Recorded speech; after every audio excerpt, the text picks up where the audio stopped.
Boy insists on sitting with lonely man. Mom cries when she overhears their conversation. She'd warned him repeatedly against going to sit with the man. She thought he'd listen, prayed he'd stop trying to go over to him. But she'd only turned for 1 second when he bolted away. She hurried to him knowing this wouldn't end well. But what she heard had her falling to her knees. Carmel Thatcher, a hardworking single mom and nurse, had been pushing herself to the limit, working double shifts at the local hospital for almost 3 weeks now. Her days and nights had blurred into one endless cycle of patient care, medication administration, and paperwork. She had always been a dedicated nurse, and her job meant everything to her. It was her lifeline, the means to provide for her young 3 sons after her husband had sadly passed away years ago. As much as Carmel loved her work, she knew that her dedication came at a cost. She hadn't spent quality time with her 3 sons in what felt like an eternity. They were her world, her reason for living, and she yearned to show them that she still cared for them deeply. So, on a rare weekend when she wasn't scheduled for a double shift, she decided to do something special for her boys. She had no idea what this would lead to. The plan was to take them to the local Denny's for some burgers and fries, a place they loved and where she hoped to reconnect with her sons. With the promise of the Denny's outing, the boys couldn't contain their excitement. They piled into her car, their faces radiating joy, and chatted animatedly about their favorite menu items. She smiled, grateful, unaware that this trip would land them in the hospital. When they arrived at the dinner, it was bustling with customers enjoying their weekend meals. But as Carmel and her sons entered, their eyes fell on a large, imposing man sitting alone in the corner booth. Something about him struck her as odd, and her nursing instincts kicked in. At first glance, he resembled your stereotypical biker, complete with a Harley-Davidson motorcycle parked outside. But Carmel knew he was nothing but trouble. The man had all the telltale signs of a dangerous man, from his massive build that made him tower over everyone in the diner, even when hunched over, to his thick, bushy beard, which he'd turned into a French braid. He had a bandana tied tightly over his head, a sleeveless dentite adorned with ominous biker iconography and motifs, and skin darkened by macabre tattoos. One look at him, and Carmel considered taking her sons to another Denny's. But the looks on her sons' faces deterred her from such a decision. She tried to dismiss the unease that had taken over her, reminding herself not to judge a book by its cover. She quickly escorted her sons to a cozy booth near the window and asked the waitress for the menus. Her boys eagerly started browsing through the options, but something else had caught the youngest one's attention. Carmel's 3 sons, Jacob, Ethan, and Timmy, eagerly settled into their booth, their faces lighting up as they scanned the familiar Denny's menu. It had been so long since they had a family outing like this, and the anticipation of indulging in burgers and fries while talking to their mom was a treat they had been looking forward to. Carmel noticed that her middle child, 7-year-old Timmy, was intensely focused on the brooding man in the corner. His gaze never wavered from the man's imposing figure. Carmel sighed, thinking that Timmy was merely curious about the stranger's appearance. She gently told her son to stop staring, but instead of complying, Timmy asked a question that had her lips parting. "Mom, can I go say hi to that man?" Timmy asked, his eyes still fixed on the mysterious figure in the corner. Carmel's heart skipped a beat, and she instantly refused. She couldn't shake the feeling that something wasn't right with that man, and her motherly instincts were on high alert. "Absolutely not, Timmy," she replied firmly, her eyes locked on the stranger. "That's not a good idea. We don't know him." Timmy frowned, but his curiosity got the better of him. "But Mom, he looks lonely. Maybe he needs a friend. I could go say hello and he won't be so lonely anymore." Carmel couldn't help but admire Timmy's innocence and compassion, but she knew that approaching the man was fraught with danger. She warned her son again, stressing the importance of staying put at their booth. She should have known Timmy had other plans. Carmel feared this man might be dangerous, and she didn't want her boys anywhere near him. But she turned to talk to the waitress for a moment, and she couldn't see that her youngest son had slipped away from their booth. Timmy was determined to carry out his plan, and he approached the enigmatic man's table without his mother's knowledge. Carmel's heart raced as she realized her son was missing. She turned around, scanning the diner in a frantic search for him. The realization of where he might be hit her like a ton of bricks, and she rushed toward the corner where the man sat. As Carmel reached the stranger's booth, her breath caught in her throat. Timmy stood there, completely unaware of who this man was, beaming with a child's innocence. Curiosity radiated from him like the rays of the rising sun, making Carmel's heart thunder as she sped to him. The imposing figure glanced down at Timmy, his hands shaking, gripping the table with an intensity that made the utensils on it jingle. Carmel's worst fears were coming true. The imposing stranger, Dante, looked down at the boy with a mixture of surprise and uncertainty. He wasn't used to kids approaching him like this, especially with the life he led.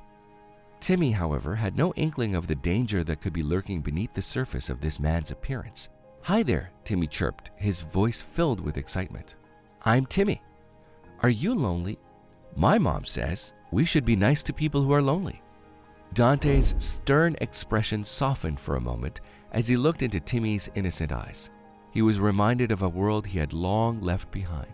He slowly said, "I'm Dante, and yeah, sometimes I get lonely. Thanks for coming over, Timmy." Carmel had reached her son's side, her heart pounding. Dread flooded her being, sending her into a panic, especially the moment she saw the man starting to talk to her son. Carmel reached the man and her son. She was about to grab Timmy when she noticed how calm he was. Instead, she introduced herself, barely speaking coherently, and explained that she was Timmy's mother. Nearly on her knees, she apologized profusely for her son's intrusion. Dante, though still appearing gruff, surprised Carmel by not reacting with hostility. He offered Timmy a rare, faint smile and said, "It's all right, ma'am. Your boy's got a big heart." Carmel couldn't help but wonder what had led this rugged biker-looking man to such a lonely corner in a diner. Dante's eyes had a distant look as if he carried a heavy burden. His tough exterior didn't match the vulnerability she saw in his eyes and the gentleness in his seemingly gruff voice. "Would you guys like to join me for lunch?" he asked. But before Carmel could humbly decline, Timmy shouted, "Yes." Carmel sat down beside the man, and Timmy sidled beside her. Her other sons also came, sitting next to Timmy. The man signaled a waiter and ordered for the family, his imposing persona on full display. But as they waited for the food, the gentleness that had been there before returned. Knowing she just couldn't leave the table and anger the man, possibly endangering her kids, Carmela settled in. She had no idea this would end with her watching Timmy in a hospital room. Carmela started engaging the man. She was taken aback by how cordial the conversation was. She learned that Dante had been a long-haul trucker for years and had recently retired. He had a tough life on the road, and the solitude had left scars on his soul. It seemed that he had found solace in this small, quiet diner. As they continued their meal at Denny's, the conversation deepened. Dante revealed that his struggles and the loneliness he felt had doubled after retiring. His story was the saddest thing Carmela had ever heard. You see, Dante had lost touch with his family due to his past mistakes, and the situation had only worsened as his ex-wife had full custody of their son and rarely allowed him to see him.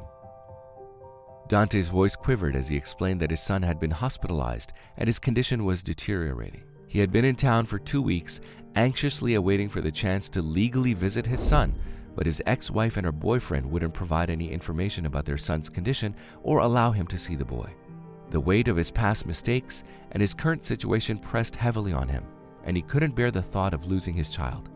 Pity washed over Carmel as she listened. She had experienced the struggles of being a single parent and understood how precious family was. She also admired her son Timmy's kindness and emphatic nature, which shone even more brightly now.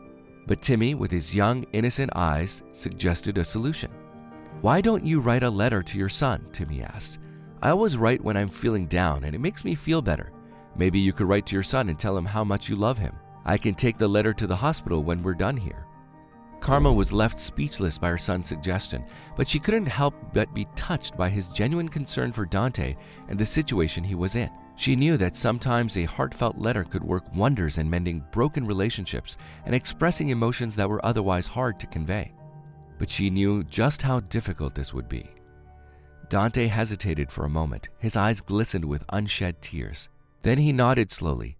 "You know, it's not a bad idea, Timmy. I haven't been the best father, but I've been working on myself. Maybe a letter is the right way to start making things right." With a determined look, Timmy pulled a small notebook and a pen from his backpack. He handed them to Dante, who took them with a grateful smile. It seemed the little man was seeing this plan through. Carmel started working out the math in her head before smiling and offering her assistance.